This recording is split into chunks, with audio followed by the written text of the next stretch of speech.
What kind of hard work do you think that Dana White put into creating the UFC? No, he's just the face of it.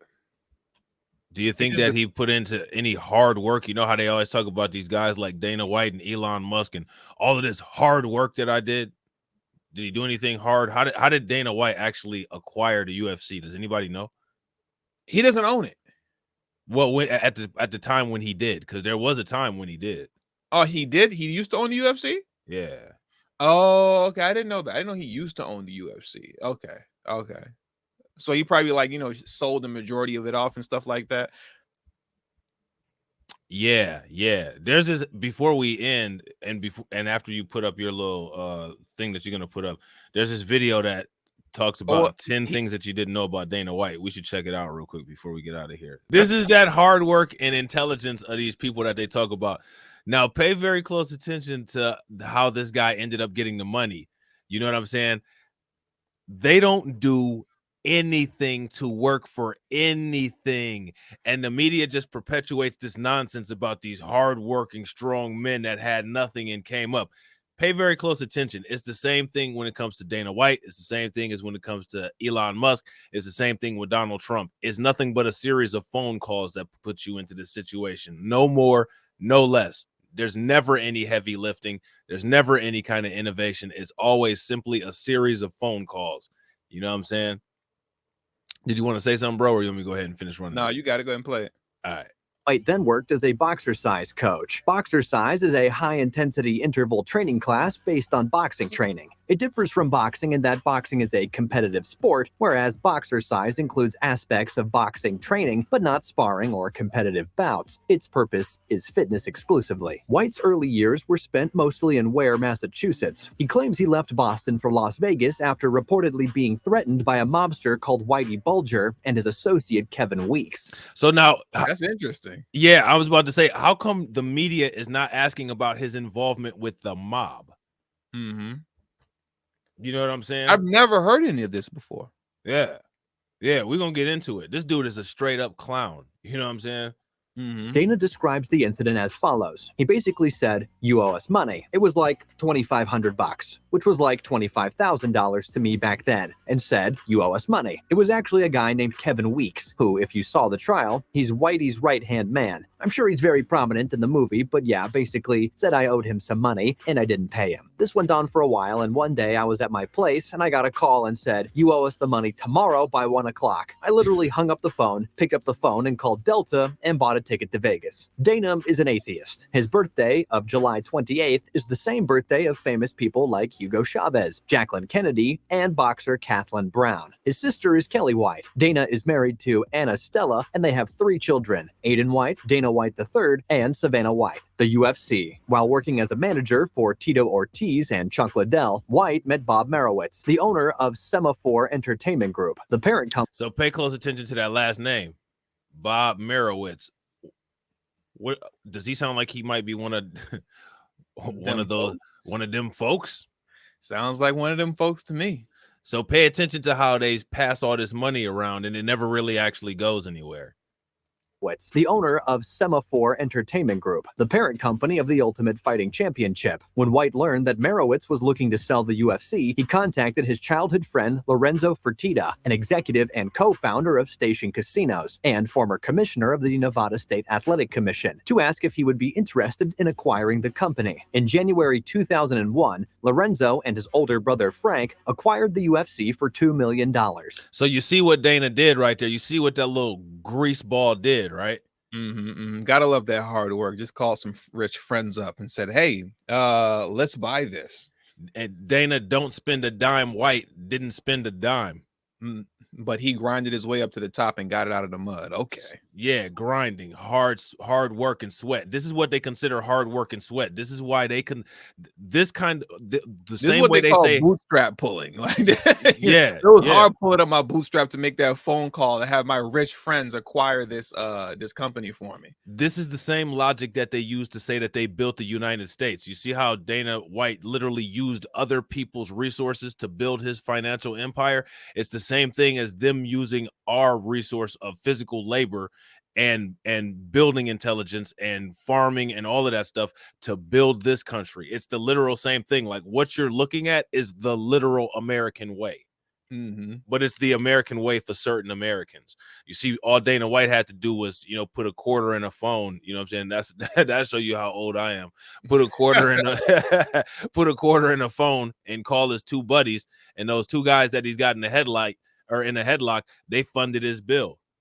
What white privilege? Yeah, and there's no such thing. Well, clearly, even if they try to sit there and say there's no such thing as white privilege, there sure is heck in this video is evidence of Dana White privilege. You know what I'm saying?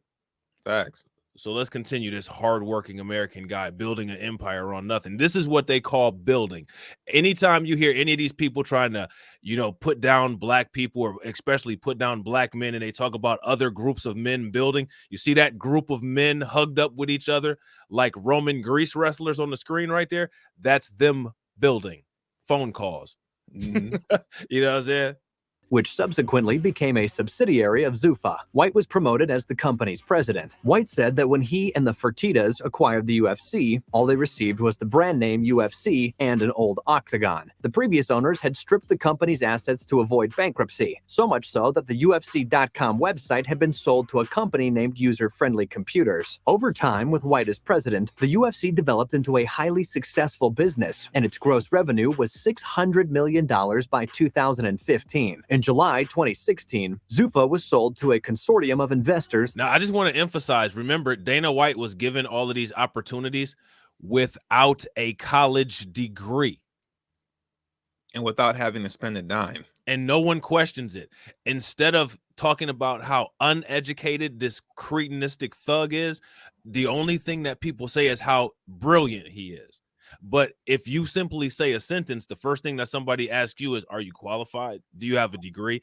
In the video that you did about Michael Eric Dyson, there was people who didn't necessarily agree with your take on the video, talking about, people having degrees. And even Michael Eric Dyson and Mark Lamoist Hill in the video themselves were talking about how people, quote unquote, don't have degrees. But you don't see the Beige Bandit or Mr. Lamoist saying anything about the fact that Dana White has no business experience. You know what I'm saying? He's clearly a thug, and the fact that he was involved with the mafia and mob bosses, we have every right to call him a thug, not to mention we saw him beat his wife on camera. You know what I'm saying? And, all he's doing is just borrowing money. Yeah. You know what I'm saying? He hasn't done anything. All this media narrative is all fake. It's all lights, camera, action, and no substance behind it. You know what I'm saying? Led by WME-IMG for $4.025 billion. White owned 9% of the company at the time of the sale. White announced he would continue in his role as president and was given a stake in the new business. In May 2017, the UFC announced White would host Dana White's Contender Series, available exclusively through UFC Fight Pass, the promotion's digital streaming service, and licensed separately from the UFC brand. The show allows up-and-coming fighters the chance to showcase their talents in hopes that one day they may compete in the UFC. On March 18, 2019, White revealed that he had signed a new 7-year contract to remain president of the UFC, as the UFC signed a deal with ESPN. White has become and remains the face of the UFC to this day. Dana White's idea of motivation. Dana White can be seen speaking in a YouTube video on September 4, 2018 on the channel Video Advice, where he talks about making money. The video has had more than 5 million views. In the video, Dana talks about knowing what you want from life and going for it. He sees life as a fighter out to kick him in. Yeah, I can't listen to this. Like, bro, like you didn't get it out the mud. You didn't hustle up no money. You didn't work like 3-4 jobs to get it. This dude's giving life motivation speeches about how to have a successful business, how to build yourself up and pull yourself up by your bootstraps, and chase your dreams when you were literally handed this over. Yeah. Literally handed it over. But have created a whole narrative around how I worked so hard to build this up from nothing when it was literally given to you. Yeah. It's given to you.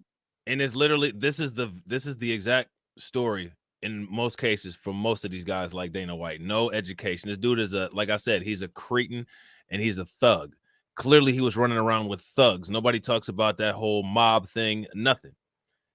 You know what I'm saying? This dude is typical. And I'm not, there's some people, that are big fans of Donald Trump. I get it. But Donald Trump had his dealings with the mobs and building those casinos and stuff like that too. You know what I'm saying? All of these dudes are thugs. And the dumber they are, like Dana White with no college education, the mainstream media continue to run this narrative of how much of a genius he is. But what kind of a genius actually makes a informed decision to smack his own wife in public with all of the cameras and technology out? Yeah, only a so-called genius that really just fell upon dumb luck because he had rich friends that were able to hold him down with $2 million. Yeah.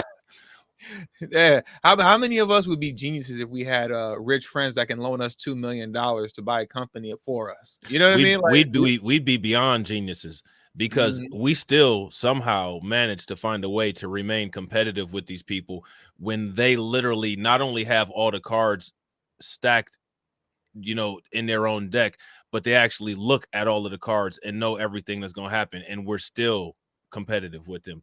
The way that things are, they should be literally just crushing us even more so, to the point than they are currently. We shouldn't have any room to breathe. And we do. We have plenty of room to breathe because we've actually worked hard and created the small amount of space that we do have in this vacuum. You know what I'm saying? Facts. That's great. I gotta watch the rest of that on my own time just to see what else they're talking about. Yeah, check that video. I'll put the link to it in the private chat. Give me the link so I can give it to everybody else. Yeah. And then because I need to share with everybody else, because I'm gonna put this video on private after I share it out. I'm not gonna be able to get the video link anymore. Yeah. Make sure y'all grab it. You know what I'm saying? Make sure y'all grab it. Get it while it's hot. Yeah. But but this is the thing though, like, that people need to understand about what the media does. One of the reasons why people believe a lot of the negative things that we believe about ourselves, everybody is worthy of critique, right?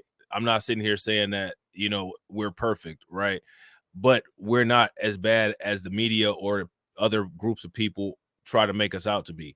You know what I'm saying? The thing is that repetition is the best way to make somebody believe something, even if it's not true. So if you constantly hear a narrative of somebody who is actually doing something with their life, getting drugged through the mud, somebody that is actually working hard, actually sweating, you know what I'm saying? Like, you actually have people that literally make their money sweating, i.e. athletes, getting told that they don't do anything.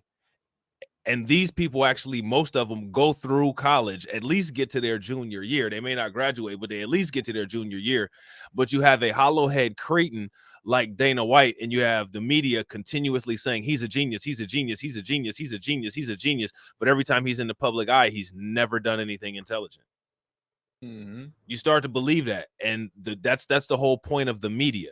So getting away from that kind of media is one of the healthy steps that people can take to not buy into the brainwash of, that you're less than, or, that other people are superior to you. And the thing is that the problem is that people like Roland Martin, you know what I'm saying? People like Mark Lemoyce Hill, people like what's his name? Michael Eric Dyson. They use those same kind of demeaning and condescending talking points. Tiffany Cross used to do it. So when you hear somebody talking like that in the media, that's talking to you, those people don't have genuine care about your concern or wanting to see you do better or wanting to see you empower yourself. The only thing that they want to do is empower their paycheck through whatever company it is they're working, and they're copying the workflow format from their bosses. They don't care about anything. Their job is to get you to vote for Democrat or get you to vote for Republican, and that's just it. They don't actually care about you actually improving your situation. You know what I'm saying?